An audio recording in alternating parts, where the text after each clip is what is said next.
Before I tell you what happened on that flight, I need you to understand something. There are moments in life that look like accidents. A last-minute ticket, a middle seat, a baby crying 3 rows ahead. None of it feels significant when it's happening. None of it looks like the thing that is about to split your life into a before and an after. This is the story of the night I almost stayed in my seat. And I need you to stay with me, because what started as a stranger's baby crying at 40,000 feet ended with my name being spoken at a council table I had no business sitting at, a criminal family's internal war landing on my doorstep, and the most unlikely thing I had ever allowed myself, the slow, terrifying beginning of hope. I know how that sounds. I would not have believed it either. But every single part of it is true. Before we go any further, drop your city and country in the comments right now. I read every single one, and it means everything to me to know where in the world this story is reaching you.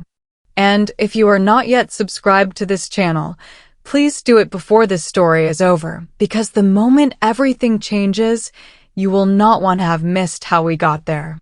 My name is Naomi, and this is the story of the night I almost stayed in my seat.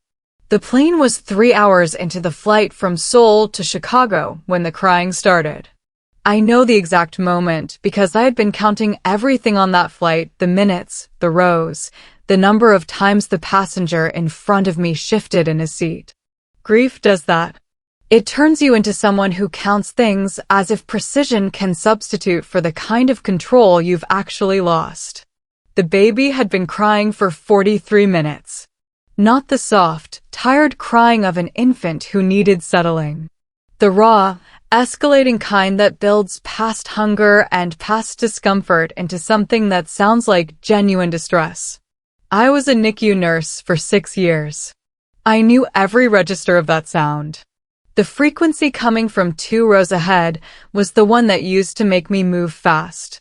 Every passenger in that cabin had made the same silent calculation and arrived at the same answer.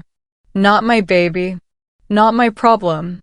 Eyes down, earphones in, the collective performance of people who had paid for silence and were determined to collect it. I almost made the same calculation. Then I looked up.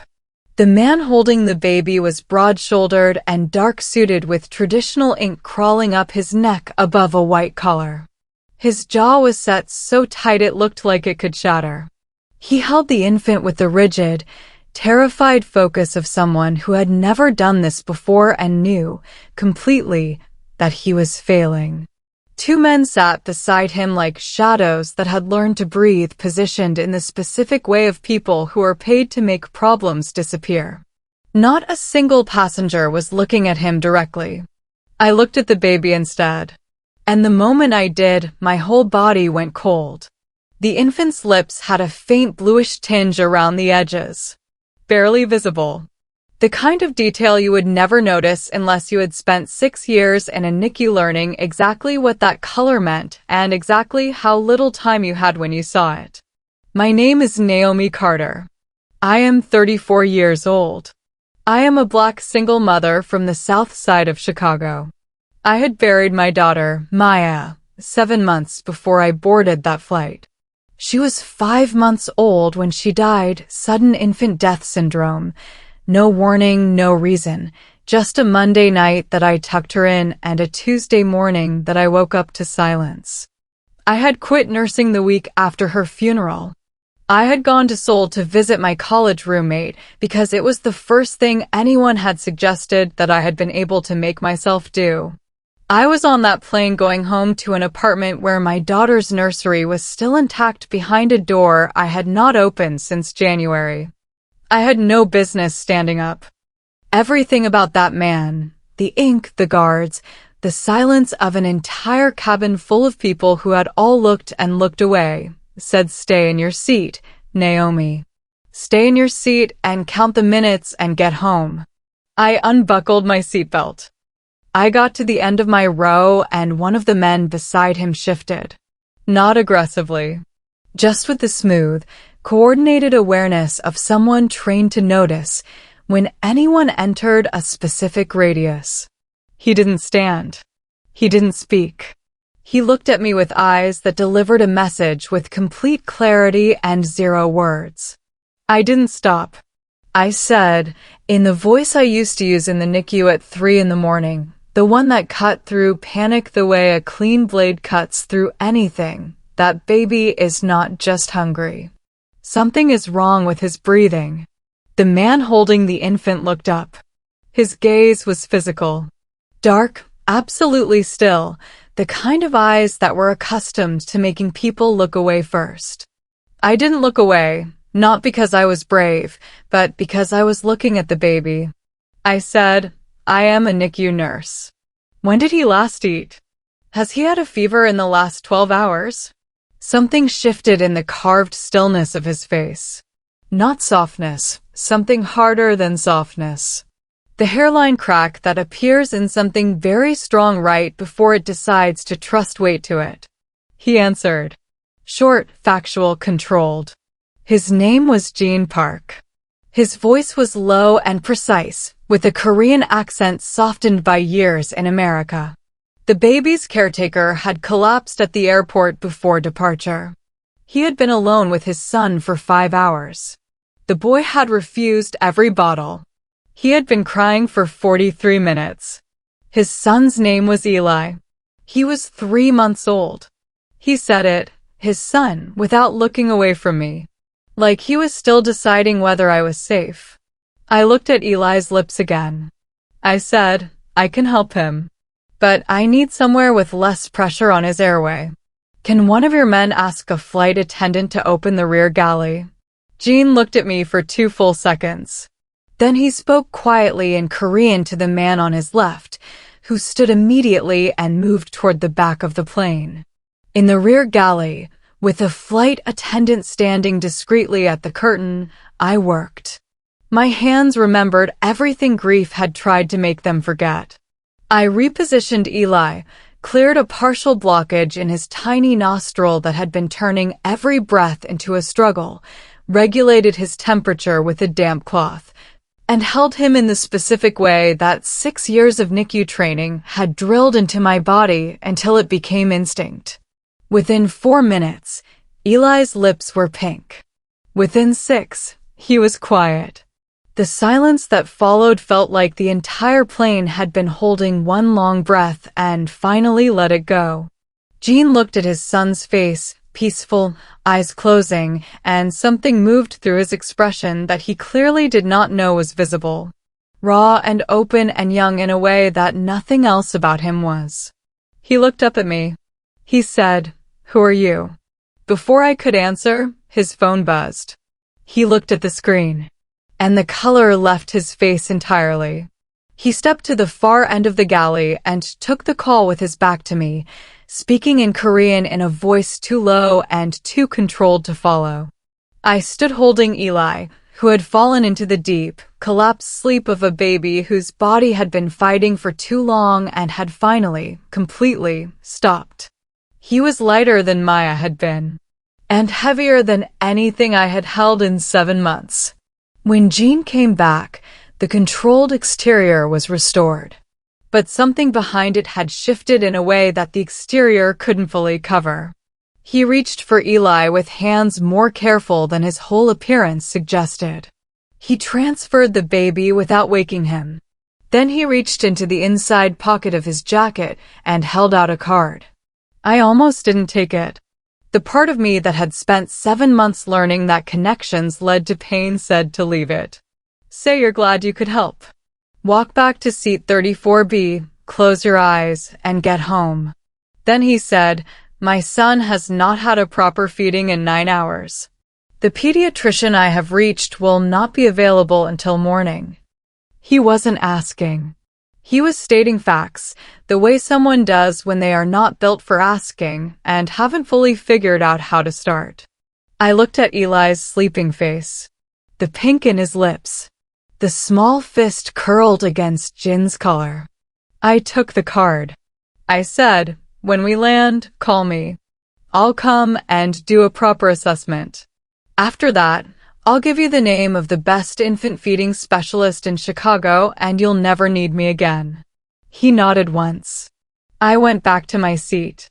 I pressed my face against the cool window and looked at the dark miles below the plane and thought about Maya. About how her fists used to curl exactly that way when she slept. I cried quietly, without trying to stop it, for the first time in 2 weeks. I fell asleep 20 minutes later. The first real sleep I had managed since the funeral.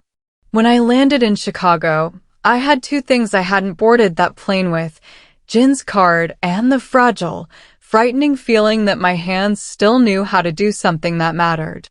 I told myself I would call in the morning. I made tea.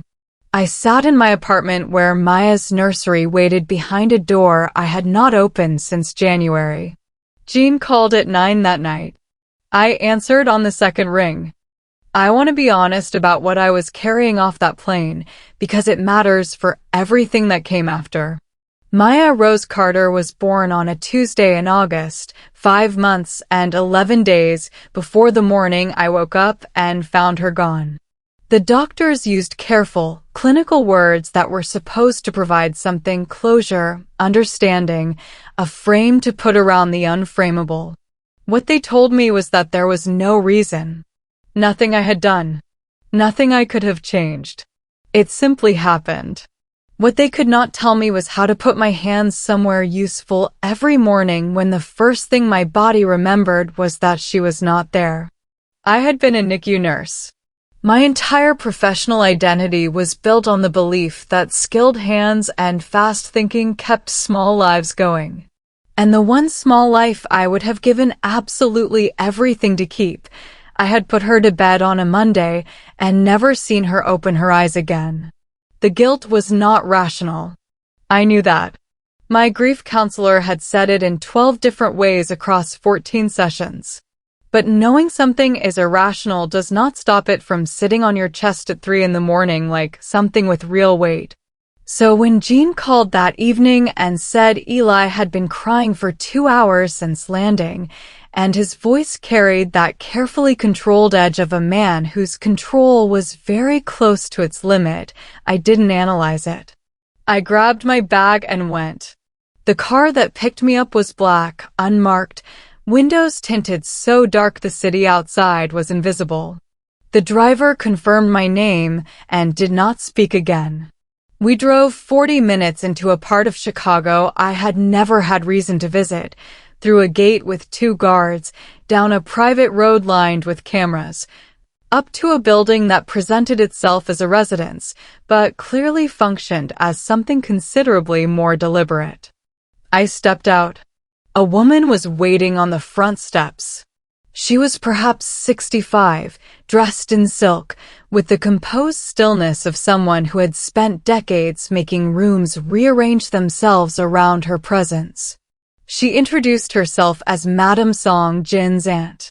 She looked me over once, the way you assess something before deciding which category it belongs in.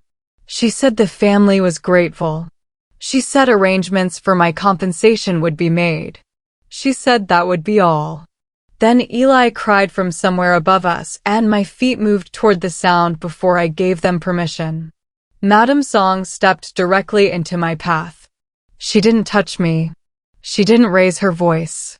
She simply placed herself between me and the staircase with the complete certainty of a woman who had been making rooms rearrange themselves around her will for 60 years. We looked at each other for 10 seconds that felt considerably longer. I was a 34-year-old former NICU nurse from the south side of Chicago. I had held dying babies and delivered terrible news to parents at 2 in the morning and managed unit crises when I was the only calm person in a room full of panicking adults. None of it had made me someone who looked away first. I did not look away. Then a voice came from the top of the staircase. One word, Madame Song's name, spoken quietly, but with a quality underneath the quiet that made the air in the entire hallway change. Jean stood at the top of the stairs with Eli against his chest. The baby's face was red and crumpled. He looked from his aunt to me and moved his chin in a gesture that meant, without any ambiguity at all, come up. I moved toward the staircase. As I passed Madame Song, she stepped aside, just enough, and said something very quietly in English, clearly intended only for me. This is not a world that is kind to women like you. I heard it. I held it in the back of my mind and kept walking, turning it over for days afterward, trying to understand whether she meant it as a threat, a warning, or something complicated enough to be both. Upstairs, the nursery was large and carefully designed, soft light, warm walls, a room that someone had chosen every detail of with great intentionality. Jean stood in the center of it, looking like a man who had built an impenetrable world and discovered that none of it helped him right now. I took Eli. I did a full assessment: temperature, color, muscle tone, feeding response. Dehydrated, exhausted, needing careful positioning and a slow feeding approach. I worked for 3 hours. Jean sat in the corner chair and watched with his arms on his knees and an expression he clearly didn't know he was making, open, wondering, young in a way that nothing else about him ever was. By midnight, Eli was fed, calm, and sleeping with steady pink in his cheeks. I came downstairs. Madame Song was waiting with an envelope.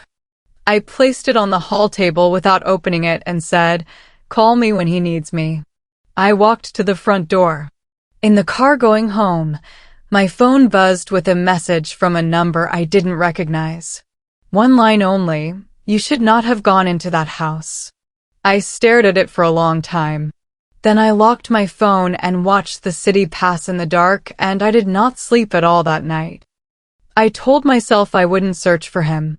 I lasted until the following afternoon.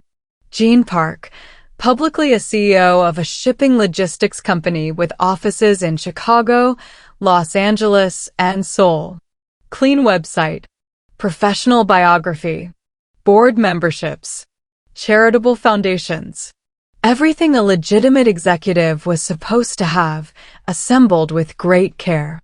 But the internet is a place where the official version of a story and the real version exist in the same search results, if you know how to read the gaps between them. Korean American community forums, mostly archived, links going dead, discussed certain Chicago families in the specific language of people who understood that some subjects were better implied than stated. Jin's family name appeared in those discussions in ways that had nothing to do with shipping. I sat with this for a long time. Then I found the other thing. Jin's wife, Seo-yeon, had died 8 weeks after Eli was born. Brain aneurysm, according to a brief notice in a Korean American publication. The timeline, so fast, so soon after a birth, sat in my mind with a weight I couldn't entirely explain. I told myself I was a grieving mother who had learned to be suspicious of everything. I told myself none of this was my business. Then Jean called at 7 the next morning. His voice, which had been controlled every time I'd heard it, had one frayed edge in it. Eli's temperature was 103.8, climbing, and the pediatrician was 40 minutes out, and he needed to know right now whether this was the kind of fever that waited. I asked 3 questions. I said, "Keep him upright against your chest." "I'm coming." I was out the door before I finished the sentence. Some decisions aren't really decisions. They're just the moment you stop pretending you were ever going to do anything else. I worked through the fever the way I used to work night shifts, focused, methodical, no wasted movement, no space for anything except what needed doing. By 2 in the morning, Eli's temperature had dropped and his breathing had settled into the slow, steady rhythm of a baby who had finally stopped fighting. I sat on the nursery floor with my back against the crib and let the exhaustion move through me. Jean came in 20 minutes later with 2 cups of tea and sat down on the floor beside me without asking if that was all right. We sat in the particular silence of people who have been through something together and have nothing left to perform. Then he told me about Xiaoyan. Not the version in the news notice. The real one. They had been introduced through family, an arrangement that had become, over 4 years, something genuine.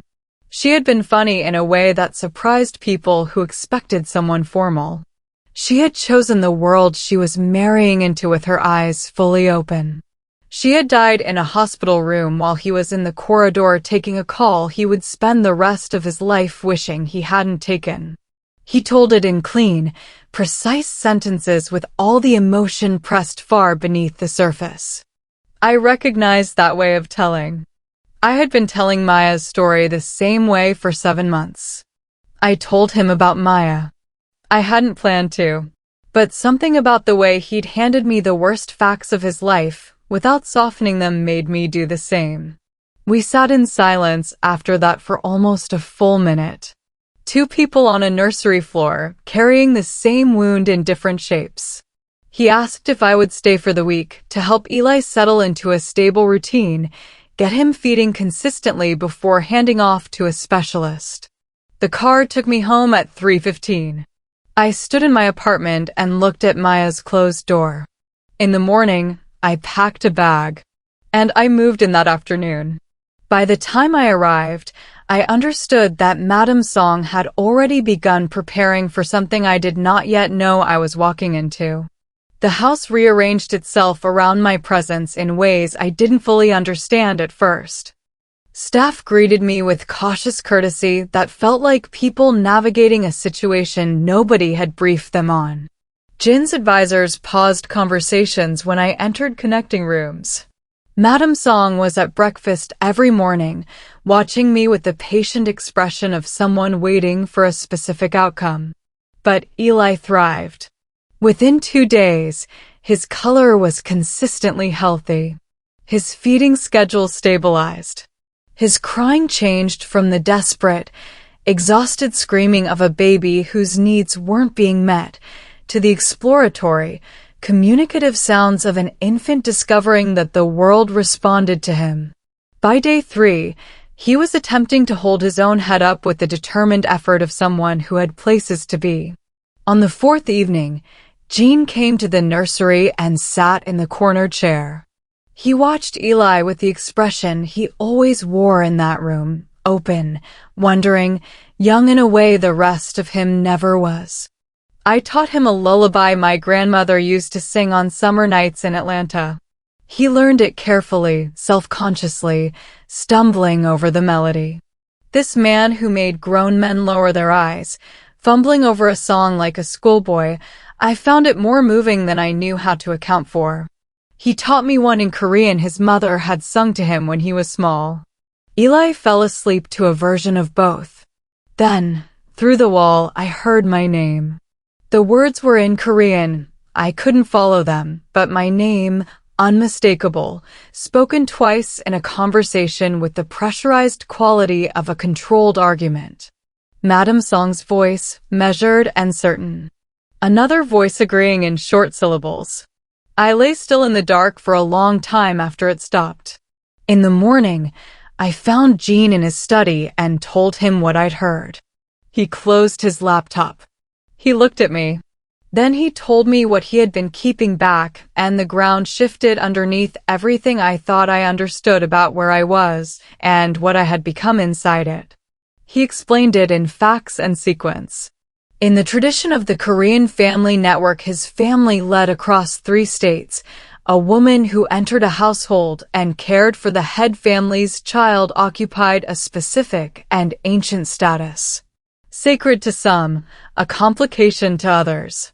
Either way, what I had done on the plane and in the weeks since had been discussed at council level before I had ever agreed to stay for a week. I had become a matter of formal consideration without ever being asked. I told him exactly what I thought of it. I stood up to leave. He let me get 3 steps toward the door. Then he said, I am telling you because you deserve to know what you walked into.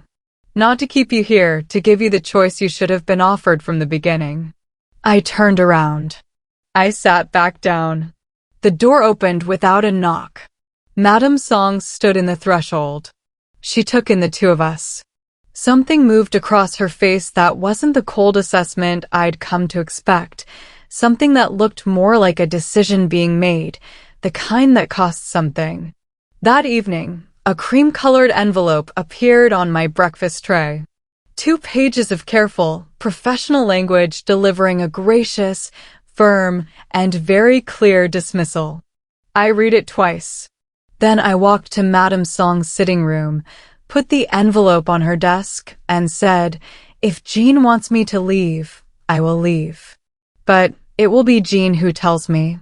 The next morning, a folded note appeared under my door from Min, the young housekeeper who moved through the house like someone who had learned that being unnoticed was a form of protection. The last woman who had said no to Madame Song had left Chicago, and she had not left on her own terms. I found Min in the garden that afternoon, working along the east wall. She spoke in fragments over 20 minutes while her hands kept moving. 2 years ago, a doctor had treated Jean after an injury and stayed at the compound during his recovery. Everyone in the house could see what was forming between them. Then her licensing board received an anonymous complaint, completely unfounded, but thorough enough to trigger a formal investigation. Her reputation was destroyed in 6 weeks. She had relocated to another state and not been heard from since. Jean had never been told his aunt had arranged it. He believed she had simply chosen to leave. I stood in that garden and felt the cold, specific weight of understanding exactly what kind of opponent I was dealing with. I asked Min why she was telling me this. She did not look up. She said, "Because Eli laughs when he sees you coming." He has never laughed before. That evening, Madame Song announced at dinner, warmly, pleasantly, with the gracious ease of someone presenting a wonderful surprise, that a woman named Clara Han would be arriving at the compound in 4 days. Seo Yun's cousin. Appropriate in every way that mattered to Madame Song. Under informal consideration, apparently, for some time. I kept my face completely still. Clara arrived on a Wednesday with 2 suitcases and the composed, purposeful bearing of a woman organized entirely around a clear goal. She was elegant, warm, and genuinely good with Eli, not performed goodness, but actual ease, natural and unself-conscious. The baby settled against her without complaint. At dinner she spoke to me in perfect English with the gracious warmth of someone who had thought carefully about how to frame exactly what she wanted to say. She said what I had done on that flight was remarkable. That Jin's family would never forget the kindness of a stranger. A stranger. Precisely placed. We both understood exactly what it meant. The following morning, David Cho, Jin's chief advisor, knocked on my door with a folder. Inside, a documented connection between a media communications firm, the Korean-American blog that had published a piece framing my presence at the compound as an inappropriate disruption of tradition, and the Han family. Clara's family. He left the folder on the desk and walked out. I sat there for a long time, looking at their name printed in a column of clients like it was nothing at all. The blog post had spread further than I'd registered. A second piece appeared, less careful, posted on a community forum that understood exactly where to cut. It questioned my professional history, my motives, my background. Someone had accessed my nursing records, my employment history, my address. It was thorough, deliberate, and constructed to make me look like an opportunist who had inserted herself into a grieving family for personal gain. My sister Dana called from Atlanta with her voice pulled carefully tight. People at their mother's church had seen it. Someone had sent it to their aunt. She wanted to know who I was involved with and whether I was safe. I told her I was fine. I said I'd call back. I hung up and sat very still. My hands were steady. I was not afraid. I was furious, and there is a significant difference. Fear makes you small. Real fury, the clean kind, makes you focused. I opened my laptop and began documenting everything. Dates, times, exact words. Every interaction since the flight. The kind of record a person creates when they understand that the truth, organized clearly, is the most powerful thing they own. David Cho knocked an hour later. Jean had found something in the archive that changed the picture significantly. I said I'd be there in 10 minutes. I saved my document and walked down the hall. The second folder was thicker than the first. The Han family connection to the blog was documented on the first 3 pages. On the fourth, a financial transfer from Han family holdings to an account connected to Madame Song's personal finances. The date was 6 weeks before Seo-yun's death. The last page was a hospital record from the week of Seo-yun's death. Questions raised by a junior physician. Questions that had been reviewed, closed, and filed without further action. Not a courtroom case, but a pattern of proximity so deliberate it could not be accidental. I closed the folder. Jin's face was absolutely still in the way that things are still right before they move very fast. He said, "There is one more page." I looked at him. I said, "Does Madame Song know what she was part of?" He was quiet. Then, I think she believed she was protecting me. I think she told herself the arrangement was strategy and chose not to look too carefully at what she was enabling. I said, she lost a daughter-in-law and she didn't grieve her. She managed her. There is a difference, and I think she knows it. Jean looked at me for a long time. Then he said, "I need to confront her. And I think you should be there." We found Madame Song in her sitting room, at her writing desk, tea in hand, composed in the specific way of someone who has been expecting a particular moment to arrive and has prepared for it completely. Jean placed the folder on the desk. She looked at it. She did not open it immediately. She looked at her nephew first, and something moved through her face, not surprise, but the expression of someone watching a moment they have known was coming for a very long time. She read slowly. Jean stood. I stood by the door. When she finished, she closed the folder. She placed her hands flat on the desk. She looked out the window for a long moment. Then she said, in clear English, without decoration, "I told myself the Han arrangement was the right structure for this family. I told myself Seo-yun's death was tragedy, and I moved forward the way this family has always moved forward. I did not ask the questions I should have asked, because the answers would have required me to do something I was not prepared to do." Jean said, "You received money from them before she died." Madame Song said, "I received payment for an arrangement I believed was legitimate. When I understood the timeline, I understood it too late. And I chose to believe I had not been used." I said, from the door, "But you knew there was something to know. And you spent the next 18 months making sure no one got close enough to Jean to start asking questions." She turned and looked at me. The weaponized coldness was gone. What sat in its place was the bearing of a woman who had made a decision that was costing her something real. She said, "Yes." The single word landed in the room and stayed there. Then she said, "I will tell you where the remaining documents are. And I will be present at whatever meeting you decide to call." I left the room before either of them. I needed 60 seconds in a corridor where no one could see my face. I had not expected her to break. I had walked in prepared for a fight and found something harder, a woman who had done a terrible thing for a reason she had convinced herself was love and was now choosing to stop carrying it alone. I understood that more than I wanted to. Jean called a formal council meeting, the kind that hadn't been convened in 11 years.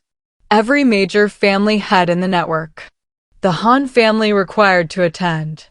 I was not on the list. I waited until I heard the room settle. Then I walked to the reception room, knocked once, opened the door, and went in. Every head turned.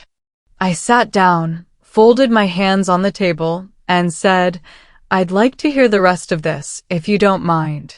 The Han family representative, polished, prepared, confident, watched me with careful, measuring eyes. Madame Song recovered first. She said, "Of course, since you're here." And she continued. Every word of her presentation landed precisely as designed. The family's history, Eli's heritage, what the future required. She did not name me with cruelty. She didn't need to. The implication was built into every sentence. When she finished, I looked at Jean. His expression said, "Your move." I unfolded my hands. I didn't make a speech. I told the truth.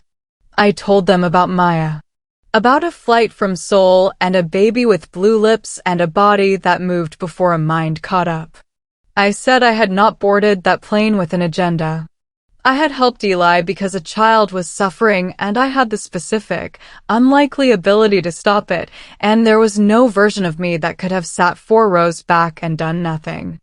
I looked at Clara Han when I spoke about Xiaoyan. I said I had never known her and never would. But the baby she left behind was gaining weight and learning to laugh, and had started reaching for his father's voice from across a room. I thought she would have wanted to know that. I looked at Madame Song last. I said, "I understand your fear. I am not what you imagined. But I am not the enemy of this family." The room was very quiet. Then Jin's phone buzzed on the table. He looked at it. He stood abruptly. He said, "We need to end this meeting. Right now." While we had been sitting in the reception room, the Han family had filed a formal complaint with the Korean American Family Council, a leadership review of the Park family, timed with absolute precision to land while Jean was occupied internally. 72 hours to formally respond. We worked for 2 straight days. David Cho had 30 years of understanding how the families thought. I had something different. I could read people, listen without an agenda, and I was the most credible possible center of the story we needed to tell, because I had nothing personal to gain from any of it. On the second evening, I found Jean on the rooftop looking at the city. He said that whatever happened tomorrow, he didn't regret any of it. He took my hand. I let him. At 8 on the morning of the council meeting, Madame Song knocked on my door. She sat down. She set 2 cups of tea on the side table. The coldness was gone entirely. What remained was the bearing of a woman who had made a decision and was delivering on it completely. She told me she had spent the previous evening on a call with elder matriarchs in Seoul, women whose understanding of their traditions went back further than anyone in that council room. She had expected validation. She had not received it. 2 of the most senior women had told her directly that what I had done on that flight was precisely what their traditions were designed to honor. That a woman moving toward a suffering child without calculation was not a disruption of their values. It was the embodiment of them. The problem, they said, was not my presence. The problem was how it had been handled. Madame Song delivered all of this without decoration. Then she said, "I have been protecting my son the only way I know how. It is possible I have been protecting him from the wrong thing." I said, "I know what it is to lose someone and pour everything into something you can control. I have been doing it for months." Something shifted in her face. Just enough. She stood, straightened her jacket, and said, "I will speak at the council this morning." She walked out. The council meeting had 40 people. The Han representative was polished and confident. Jean responded with facts and documentation. Then Madame Song stood up and the room shifted, because there was no version of this that anyone had anticipated. She spoke about what tradition meant at its origin. About Xiaoyan. About watching Eli thrive for the first time in his short life. When she sat down, The eldest woman in the room asked to see the baby. Eli was brought in. She held him. He grabbed her finger and laughed. The energy in the room changed entirely. Then the Han representative made a threat. Personal, direct, aimed at me by name. I looked at him steadily. I said, I am a NICU nurse from Chicago. I have held 23 babies while they were dying, and I stayed with everyone because their families could not bear to be there alone. I am not afraid of a man in a well-made suit saying things he doesn't have the honesty to say directly. Complete silence. The eldest matriarch made a sound that the people nearest her recognized as approval. The Han representative sat down. The council voted. The review was dismissed. The complaint rejected. As the room cleared, one of the Han family's younger men paused beside me and said quietly, "This is not finished."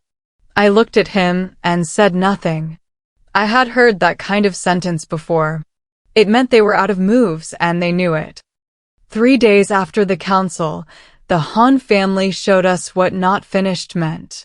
An anonymous complaint was filed with the Illinois Nursing License Board, professionally worded, completely unfounded, but the kind of thing that attaches to a name regardless of outcome simply by existing. My apartment was entered while I was at the compound. Nothing taken. The message was the access itself. Dana called at 7 in the morning, barely holding her voice level. A man had come to her workplace the previous afternoon asking questions about me, where I was living, whether I had family in Chicago. I sat in the nursery with Eli in my arms and held all 3 pieces together. I felt something settle in me that was not fear. It was clarity, the specific clarity that arrives when someone shows you exactly who they are and you stop being surprised and start being prepared. Gene found me there. I told him everything in sequence. He listened without interrupting. When I finished, he was quiet for a moment. Then he said, "I can make this stop permanently, but what it requires is a decision I cannot make for you." He told me what it would mean to be formally and publicly under the protection of his name. Not an arrangement. Something real and permanent. The kind of declaration that closed every door the Han family was still pushing through. He said he was not asking for strategic reasons. He said, "I am asking because I love you. I did not plan it and I cannot undo it. I am telling you because you deserve to have the full information and make your own choice." He stopped. I said, "I need to tell you something about Maya first. Something I haven't told anyone." I told him about the last night. Not the medical facts. I had recited those 100 times in the clean, managed language of someone controlling what they allow themselves to say. I told him the part one had never said out loud to a single person. I had been exhausted that Monday evening. I put Maya down more quickly than I usually did. I normally stayed extra minutes after she settled, sat beside her crib, watched her breathe, let myself have those quiet minutes that were the best part of every day. That night I had not stayed. I was tired and I went to bed. When I woke the next morning, she was gone. There was no connection. The doctors were absolute. Sudden infant death syndrome has no cause that a mother sitting a few extra minutes could have changed. Every rational part of me understood this. But I had been running from the irrational part ever since. Keeping moving, staying useful, never being still long enough for it to catch up. The flight, the compound, the nursery. All of it had been motion. All of it had been somewhere to put my hands. Gene listened to all of it without moving. When I finished, he said, "You did not save Maya by staying longer. And you're not repaying a debt to her by saving Eli." He paused. "You saved him because that is who you are. It was always going to be who you are. It was not a solution. There is no solution." But it was the truth, said without softening, and it was the first time anyone had said it that way. It broke something open in me that had needed to be broken for a very long time. I cried properly, completely, without managing it, for the first time since the funeral. Gene sat beside me and did not try to fix it. He did not offer words. He just stayed. That, more than anything, was what made my answer easy. 1 week later, Madame Song introduced me to visiting family members as someone who was part of the household. She did not do it warmly. She was not going to become a different person, and I did not need her to. She did it with the complete authority of a woman who had made a decision and was not interested in half measures. Clara Han had returned to her family quietly, 3 days after the council meeting. The blog posts disappeared within 48 hours, no retraction, no acknowledgement. Just gone, the way things disappear when the people behind them no longer have a reason to maintain them. Seo Yun's mother sent a gift. A photograph, postmarked Seoul. Seo Yun holding Eli in the hospital, 3 days before she died. On the back in careful handwriting, "Thank you for loving what she loved. She would have been glad it was you." I held that photograph for a long time. The nursing board complaint was dismissed for insufficient evidence within 2 weeks. A quiet investigation into the Han family's financial structures produced results that made them considerably less interested in external pressure. They withdrew, not gracefully, but completely.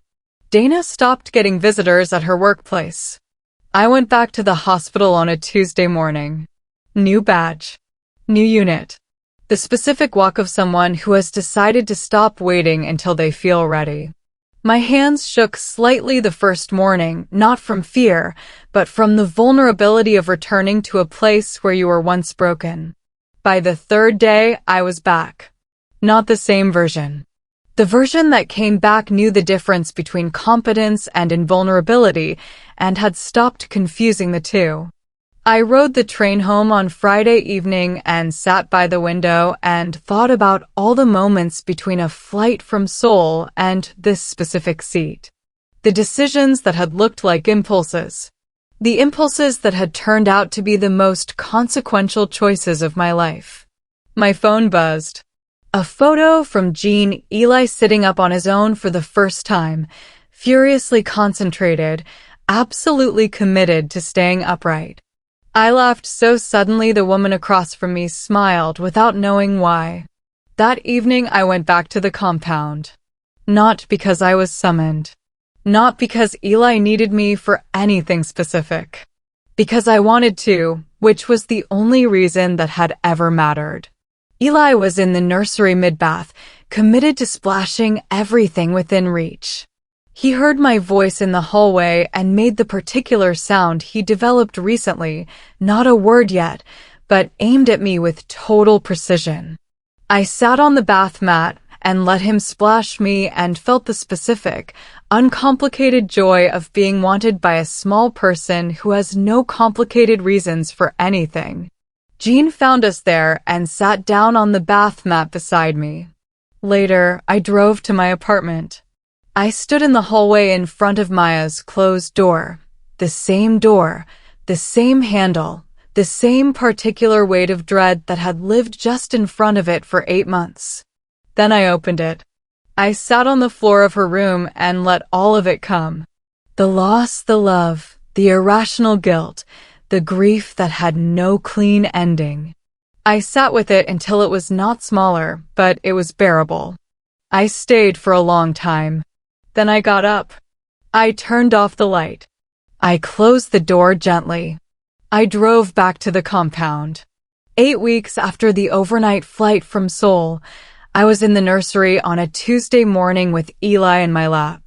4 months and 3 weeks old, round-cheeked, bright-eyed, completely committed to grabbing everything within reach.